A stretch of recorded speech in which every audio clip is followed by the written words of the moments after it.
रानी की कहानी।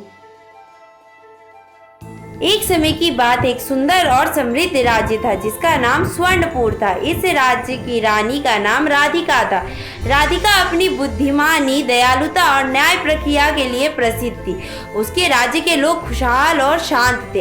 राधिका अपने राज्य के हर एक नागरिक को अपने परिवार की तरह मानती थी और हमेशा उनके भले के लिए चिंतित रहती थी। एक दिन स्वर्णपुर में एक सूखा पड़ा, नदियां सूख गई, फसलें बर्बाद हो गई और लोग संकट में पड़ गए। रानी राधिका ने अपने मंत्रियों के साथ मिलकर इस समस्या का समाधान खोजने का निर्णय लिया।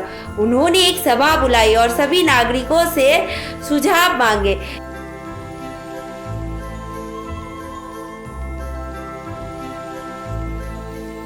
एक किसान ने कहा, महारानी, हमें जल संरक्षण के लिए तालाबों और कुओं का निर्माण करना चाहिए।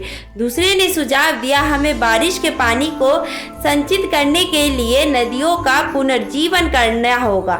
रानी ने सभी सुझावों को ध्यान से सुना और निर्णय लिया कि वे सभी पर काम करेगी। रानी ने तुरंत काम शुरू किया। उन्होंने राज्य के सभी गांवों में जल संरक्षण के लिए तालाब बनाए और योजना बनाई।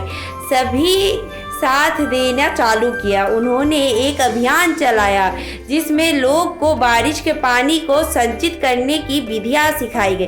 रानी स्वयं गांव-गांव जाकर किसानों से मिलती, उन्हें प्रोत्साहित किया करती और हर संभव सहायता दी।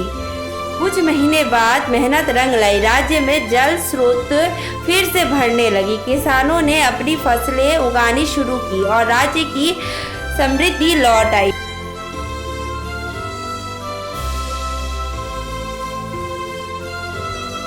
लेकिन राधिका यहीं नहीं रुकी। उन्होंने एक नया स्कूल भी खोला जहां बच्चों को जल संरक्षण और पर्यावरण की देखभाल के बारे में पढ़ाया जाने लगा। राज्य में खुशी का माहौल था, लेकिन एक रात राज्य पर एक शेर का हमला हुआ। शेर ने गांव में आतंक मचाया और लोगों को डराने लगा। रानी राधिका ने तय किया कि उन्हें इस समस्या का समाधान करना होगा। उन्होंने अपने योद्धाओं के साथ मिलकर शेर का सामना करने का निर्णय लिया। रानी ने शेर का सामना किया और उसे समझाने की कोशिश की कि वो अपने स्वाभाविक हैबिटेट में लौट जाए। उसने शेर से कहा, मैं तुम्हारी आतंक से नहीं डरती, लेकिन तुमसे विनती करती हूँ कि तुम हमारे गांव को छोड़ दो। अत्याचारी रूप से शेर ने रानी की समझदारी और साहस को देखा और धीरे धीरे जंगल की ओर लौट पड़ा। इस घटना से रानी राधिका की लोकप्रियता को और बढ़ावा मिला। राज्य के लोग उसे और भी अधिक प्यार करने लगे।